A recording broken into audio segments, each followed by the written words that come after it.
Hello बच्चों, कैसे हैं आप लोग। आई होप कि आप सब एकदम बढ़िया होंगे और प्रिपरेशन भी आपकी जो है अच्छी चल रही होगी। तो स्वागत है आप सबका आपके अपने चैनल फ्लोरेंस एकेडमी में। तो आज के वीडियो का जो मोटिव बनाने का वो आपको मैं बताऊंगा कि गाइडलाइंस कौन कौन सी आपको दी गई हैं आंसर मार्किंग करने के लिए।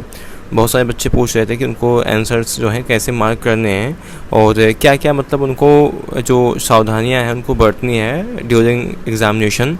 जब आप एग्ज़ाम दे रहे होगे तो आपको कौन कौन सी ऐसे प्रिकॉशंस हैं, कौन कौन सी ऐसी मतलब सावधानियाँ जो आपको बरतनी है ताकि आपका जो मतलब कुछ ऐसी वहाँ पे गड़बड़ ना हो कि जिसकी वजह से आपका जो OMR शीट हो चेक ना हो। तो बहुत सारे ऐसे आपको भी इंस्ट्रक्शंस देने बाकी हैं मुझे। अब इसके पहले जो मैंने वीडियो अपलोड किया था वो आपको बताया था कि गाइडलाइंस फॉर द कैंडिडेट्स कि आपको मतलब जैसे एग्जामिनेशन सेंटर पे कब पहुंचना है, कैसे क्या करना है। तो आज की वीडियो में आपको बताऊंगा कि आपको जो आंसर्स हैं कैसे उसको मार्क करना है और क्या क्या आपको वहाँ पर सावधानियाँ जो बरतनी हैं। तो यहाँ पे आप देख सकते हो कुछ आपके लिए गाइडलाइंस दी गई हैं। और हाँ, एक चीज़ मैं आपको बता दूँ कि यहाँ पे देखो साफ साफ देखो मेंशन है यहाँ पे कि इधर इस साइड कैंडिडेट है। एक मिनट में कलर चेंज कर लेता हूँ इसका। यहाँ पे देखो आप कि candidate should preserve this original admit card till his her final admission in the college. ये जो आप लोग एडमिट कार्ड लेके जाओगे जिस पे वहाँ पे सील लगेगी और आपकी फ़ोटो लग रही है, इसको आपको जब तक आपका एडमिशन न हो जाए तब तक आपको इसको संभाल के रखना है। इसको आपको ऐसे फेंकना नहीं कि इधर उधर। आपको जब आपका एडमिशन होगा तो वहाँ पे आपकी इससे फ़ोटो मैच कराई जाएगी। बहुत सारी ऐसी चीज़ें हैं जो जिसके लिए इसका काम पड़ता है। एडमिट कार्ड का जो आपका ओरिजिनल एडमिट कार्ड है इसको आपको बचा के रखना है। इसको आपको कहीं गुम नहीं करना, खो नहीं देना है, नहीं तो फिर आप लोगों के लिए बाद में क्या होगी, परेशानियाँ जनरेट होंगी। तो इन सब चीज़ों से बचने के लिए आपको करना क्या है कि आप जो है इसको बहुत ही संभाल के अच्छे से रखना, कहीं खोने ना पाए आपका जो एडमिट कार्ड है ओरिजिनल है। तो यहाँ पे देखो कुछ लिखिए गाइडलाइंस फॉर द क्या है मार्किंग आंसर्स। आपको जो आंसर्स मार्क करने हैं आपको उसकी गाइडलाइंस क्या क्या यहाँ पे AVVMU द्वारा बताया गया है। आपको मैं उसको भी डिटेल में एक्सप्लेन करता हूँ अच्छे से ताकि आप लोग जो है गलती ना करो एग्जामिनेशन हॉल में। तो सबसे पहले देखो यहाँ पे लिखा है कि this answer sheet consist of 3 copy. वहाँ पे देखो जो आपको OMR शीट मिलेगी उसमें 3 कॉपीज़ होंगी। ठीक है, आपको मतलब एक जो OMR मिल रही है उस अकेली नहीं, उसके अंदर और सारी लगी होंगी और अंदर जो है कार्बन कॉपी उसको बोलते हैं, जो दोनों और रहेंगी। एक तो आपकी जो होती है ओरिजिनल होती है, जो आपकी फर्स्ट सबसे ऊपर रहेगी आपकी क्या रहेगी, वो ओरिजिनल कॉपी रहती है। उसके बाद एक क्या होती है ऑफिस कॉपी होती है। उसके बाद एक कोई होती है कैंडिडेट कॉपी। जो ओरिजिनल कॉपी होती है और ऑफिस कॉपी होती है ये तो आपकी सबमिट हो जाती है। इसके बाद जो बचता है कैंडिडेट कॉपी, इसको आपको दे दिया जाता है ताकि जब आप आंसर किया है आप उससे मैच करके अपने जो आंसर है उसको चेक कर सको, अपने मार्क्स को आप चेक कर सको कि आपका कितना क्वेश्चन सही है, आपने कौन से क्वेश्चंस गलत किए, क्या किया। तो पूरा आप जो है अपना जो एनालिसिस कर सको पेपर का। इसलिए जो होता है आपको एक जो कैंडिडेट कॉपी है आपको प्रोवाइड की जाती है। बाकी जो 2 कॉपीज़ होती हैं वो आपकी जो है सबमिट हो जाएंगी। उसके बाद आगे देखते हैं, इसमें लिखा है कि do not attempt to separate और डिस्प्लेस देम वाइल आंसरिंग। आपको जो OMR शीट मिलेगी और उसमें जो 2 और कॉपीज़ लगी होंगी आपको उनको सेपरेट नहीं करना, मतलब कि आपको अलग नहीं करना। उसको जैसे उसमें लगी आपको वैसे लगे रहने दो। उसी में आप जो एकदम ऊपर जो फ्रंट पे जो आपकी OMR शीट होगी उसमें आपको क्या करना है, मार्किंग आपको करनी पड़ेगी। किसी भी तरह का आपको उसे फाड़ना नहीं है, आपको सेपरेट नहीं करना उसको। उसके बाद देखते हैं अगला पॉइंट। तो पहला पॉइंट हो गया। अब आते हैं सेकंड पॉइंट पे। सेकंड पॉइंट पे बोला है use black ballpoint pen only. ठीक है, आपको केवल ब्लैक बॉल पॉइंट पेन आपको यूज़ करना है जो कि आपको क्या provided at the exam centre. और वह जो पेन है आपको एग्ज़ामिनेशन सेंटर पे आपको प्रोवाइड की जाएगी। आपको अपने पास से या घर से कोई भी ऐसी पेन लेके वहाँ पे अंदर एग्ज़ामिनेशन हॉल में इंटर नहीं करना है और सिर्फ जो आपको ब्लैक बॉल पॉइंट पेन से आंसर्स को मार्क करना है। Do not darken the office copy and candidate copy separately. आपको मतलब ऐसा नहीं कि आप एक बार जो है ऑफिस कॉपी को आप मार्क करो फिर कैंडिडेट कॉपी को करो। ठीक है, तो आपको जब आप जो ऊपर जो कॉपी होगी जब उस पर आप मार्क करोगे तो अंदर जो है दोनों कॉपीज़ पे उसके आंसर्स अपने आप टिक हो जाएंगे। अंदर जो कार्बन लगी होती है, कार्बन से जो होता है वो उस पर उतर जाएगा। जैसे जो भी आप ऑप्शन ऊपर मार्क करोगे वो अंदर भी वो छपता चला जाएगा हर क्वेश्चन का जो आंसर होगा। तो आपको कुछ भी अलग से 2-3 बार आपको मार्किंग नहीं करनी है। अब आते हैं थर्ड पॉइंट पे। थर्ड पॉइंट में बोला है कि do not put any stray mark क्या anywhere on the OMR sheet. आपको OMR शीट पे किसी प्रकार का निशान नहीं लगाना। जैसे आपको मान लो OMR शीट हो गया, ठीक है, ये आपका मान लो OMR शीट है, आपको कुछ कहीं ऐसे वैसे कुछ है, मतलब किसी भी तरह का कोई आपको निशान नहीं लगाना है, ठीक है, किसी भी तरह का आपको मार्क कुछ भी नहीं करना OMR एकदम बहुत चीज़ें आपको अवॉइड करना है। तो क्या होता है कि आपकी OMR जो कॉपी होगी आपका जो वो चेक नहीं होगी, आपका जो वो आप एलिजिबल कर दिए जाओगे एग्ज़ाम से। इसलिए प्लीज़ आप लोग ट्राई करना कि जो है OMR कॉपी पे किसी प्रकार का कोई निशान कुछ ना आप लगाओ। Use any other paper, calculating machine, mobile, आपको किसी भी तरह का मतलब ऐसा कुछ भी मतलब आपको यूज़ नहीं करना, कोई कैलकुलेटिंग मशीन या मोबाइल फ़ोन कुछ भी। It is a prohibited and will lead to the disqualification. अगर आप कुछ भी मतलब ऐसा मोबाइल फ़ोन या फिर कोई कैलकुलेटिंग मशीन लेके अगर आप एग्ज़ाम देते पकड़े जाओगे तो आप डिस्क्वालीफाई कर दिए जाओगे, और डिस्क्वालीफाई के साथ साथ ही आप पे केसेस भी कई सारे आपको लग जाएंगे। आप पहली बात आप पुलिस कस्टडी में चले जाओगे, तो वहाँ से फिर आपके लिए काफ़ी दिक्कतें हो सकती हैं। इसलिए आप इस तरह से बिल्कुल इन सब चीज़ों को अवॉइड करना, कुछ भी ऐसी आप हरकत मत करना जिसकी वजह से आप जो है डिस्क्वालीफाई कर दिए जाओ। आते हैं फोर्थ पॉइंट पे। फोर्थ पॉइंट में लिखा है कि your OMR sheet will be evaluated through electronic scanning process. आपका जो OMR शीट होगा इसको इलेक्ट्रॉनिक मशीन्स के थ्रू आपको चेक किया जाएगा, ठीक है। मतलब वहाँ पे मशीन्स होंगी, कोई आपको मतलब मैनुअली नहीं चेक होगा, कोई मतलब टीचर आपका ऐसे नहीं चेक करेगा, मशीन में आपको स्कैन होगी, अपने आप आपके मार्क्स जो हैं वो कंप्यूटर में आपके आ जाएंगे। इनकम्प्लीट और इनकरेक्ट एंट्रीज में क्या है, render your OMR sheet invalid. अगर आप किसी भी तरह का कुछ उल्टा सीधा अगर मार्क करते हो तो वो आपका जो ऑप्शन होगा वो उसका आंसर सही नहीं माना जाएगा, भले ही आप उसको सही किया जाओ, लेकिन आप जो इन्होंने प्रॉपर गाइडलाइन दी है आपको उसी प्रॉपर गाइडलाइन के थ्रू आपको ऑप्शंस को उसमें मार्क करना है। कुछ भी आपको अलग तरीके से कुछ भी आंसर्स को मार्क नहीं करना, वरना कि आपका क्या OMR शीट जो है इनवैलिड मानी जाएगी, आपकी कॉपी नहीं चेक होगी फिर। इसके बाद आते हैं क्वेश्चन नंबर 5, सॉरी आपका है क्या पॉइंट 5, यहाँ पर जो 5वां नंबर का है, इसमें लिखा है कि carefully fill in all the necessary particulars on the OMR answer sheets.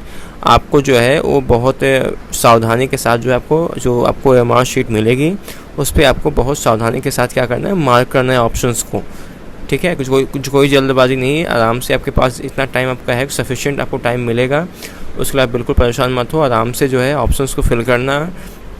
नहीं तो कई बार बच्चे आते हुए क्वेश्चंस को क्या करते हैं, गलत भर देते हैं इधर उधर, और क्या होता है उनका जो क्वेश्चन होता है गलत हो जाता है। तो इन सब चीज़ों को अवॉइड करने के लिए आप लोग जो है पर्टिकुलर OMR शीट में कुछ भी ऐसा गलती मत करना, बहुत सावधानी के साथ ऑप्शंस को फिल करना उसमें। अगला 6 पॉइंट में क्या है कि while darkening in the appropriate bubbles.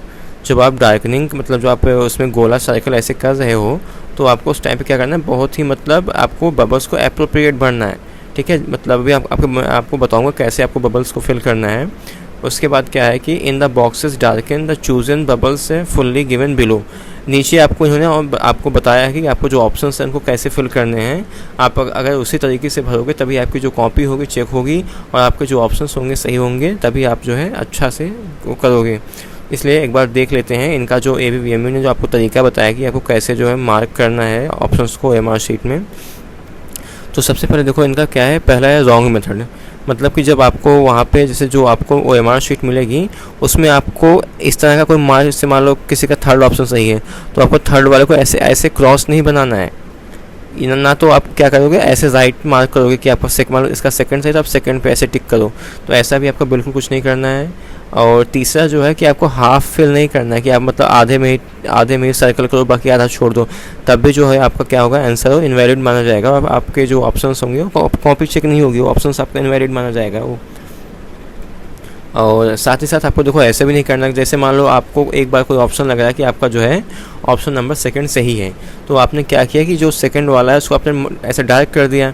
उसके बाद जब आपको फिर बाद में रियलाइज़ हो रहा है, मतलब आपको बाद में ऐसा लग रहा है कि नहीं इसका फोर्थ सही होगा, तो आप क्या कर रहे हो फोर्थ को भी सर्कल कर दे रहे हो, तो आपको बिल्कुल नहीं करना है। फिर आपका एक भी ऑप्शन सही नहीं रहेगा, भले आपका सेकंड वाला सही रह के भी आपका जो है और ये आंसर आपका चेक नहीं होगा और आपका क्या होगा, ये जो आपने आंसर किया है क्या इनवैलिड माना जाएगा।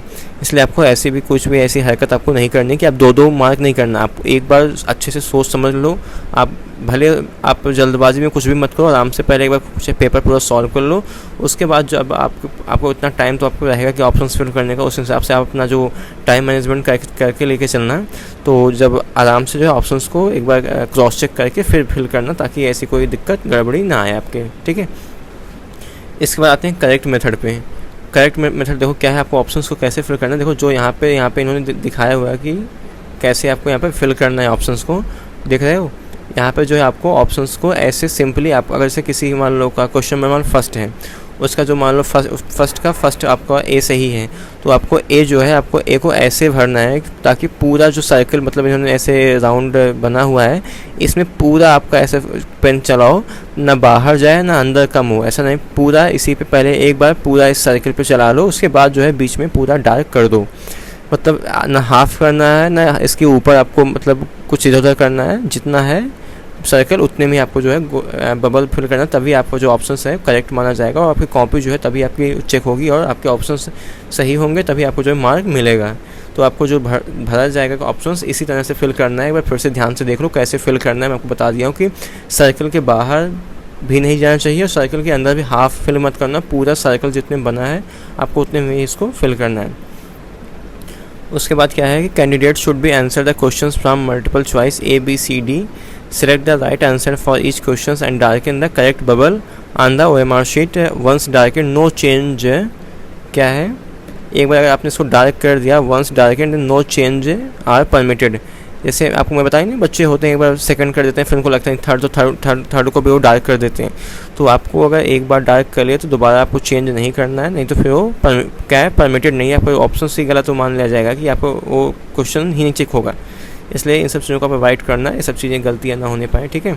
उसके बाद आते हैं क्वेश्चन मतलब इसका जो पॉइंट 8 है यहाँ पे, इसमें क्या बोल रहा है कि failure to adhere to any instructions given above the reader OMR sheet as invalid it will not be evaluated. तो मैंने अभी आपको जो ऊपर इंस्ट्रक्शंस दिए, अगर आप लोग उसको फॉलो नहीं करोगे तो आपका जो एडमिट कार्ड होगा इनवैलिड माना जाएगा और क्या होगा वो नॉट बी इवैल्यूएटेड और कॉपी जो है आपकी चेक नहीं होगी, ठीक है, वो आप कॉपी इनवैलिड मानी जाएगी। इसके बाद आते हैं 9th पॉइंट पर, इसमें है कि इन केस ऑफ क्या है discrepancy in Hindi and English version of questions, English version of questions will B correct. अगर मान लो कभी ऐसा मतलब कुछ होता है कि कभी होता है ना कि हिंदी और इंग्लिश समझने बच्चे कोई गड़बड़ी कर देते हैं, जैसे हिंदी में मान लो इंग्लिश में उसका कोई मतलब है और हिंदी में उसको जब ट्रांसलेट आप करोगे तो कई बार होता है कन्फ्यूजन हो जाता है बच्चों को। तो अगर ऐसी कंडीशन कुछ आगे आती है तो क्या इस बोल रहे हैं कि Hindi version of questions will be considered to be correct. तो इंग्लिश में जो क्वेश्चंस आपको उसमें लिखा हुआ है वही क्वेश्चन सही माना जाएगा, हिंदी वाला जो है सही नहीं माना जाएगा। अगर कभी ऐसा मान ट्रांसलेशन में कुछ दिक्कत होती है या फिर कुछ ऐसा हिंदी वाले क्वेश्चन कुछ मान गड़बड़ी आ जाती है तो उस कंडीशन में जो है आपका इंग्लिश का क्वेश्चन ही सही माना जाएगा, हिंदी का क्वेश्चन सही नहीं माना जाएगा। तो ये चीज़ देखो हर एग्ज़ाम में ये चीज़ होती है, चाहे आपका नीट का एग्ज़ाम दो, चाहे कोई भी आप एग्ज़ाम दो, तो ये चीज़ हर केस में ऐसा होता है कि जो आपका इंग्लिश का क्वेश्चन होता है वही सही माना जाता है। क्योंकि हिंदी में क्या होता है कि कई बार ट्रांसलेट करने में या फिर कुछ और इधर टाइपिंग में कई बार मिस्टेक्स हो जाती हैं, तो उस कंडीशन में आपको क्या इंग्लिश का जो क्वेश्चन होगा वही सही माना जाएगा, हिंदी वाला जो है वो आपका नहीं सही माना जाएगा। बट ऐसा बहुत कम चांस होता है, मैं मानता हूँ कि 1% ऐसा चांस होता है, बाकी 99% केस में हिंदी के क्वेश्चन पेपर भी सही होते हैं। तो उसके लिए आप बिल्कुल परेशान मत हो। तो ये तो मैंने आपको बताया गाइडलाइंस कैसे आपको आंसर की मार्किंग करनी है, कैसे आपको ऑप्शंस को फिल करने हैं, तो ताकि आप लोग कोई ऐसे दिक्कत गड़बड़ी ना करो, नहीं तो आपके सही होते हुए भी सारे क्या आंसर्स आपके गलत हो जाएंगे और आपकी OMR कॉपी जो है चेक नहीं होगी और आप जो है वो सिलेक्शन से दूर रह जाओगे। तो इसलिए इन सब चीज़ों से गलतियों को आप अवॉइड करना, कोई ऐसी गलती ना होने पाए। तो आज से मतलब मेरे को आपको यही इंस्ट्रक्शन देना था। बाकी अभी मैं आपको ड्रेस कोड के ऊपर जो अगला वीडियो बना दूँगा कि आपको ड्रेस कोड कैसे लगे, अभी PMU में आपको एग्जाम में लगेगा सीनेट में, तो उसके ऊपर एक अलग सेपरेट वीडियो में बना दे रहा हूँ, ठीक है। तो आज के वीडियो में फ़िलहाल इतना ही। बाकी अगर आपको वीडियो जो है पसंद आई हो तो वीडियो को लाइक कर देना और चैनल के सपोर्ट में जो है चैनल को सब्सक्राइब कर देना। Thank you so much watching for this video.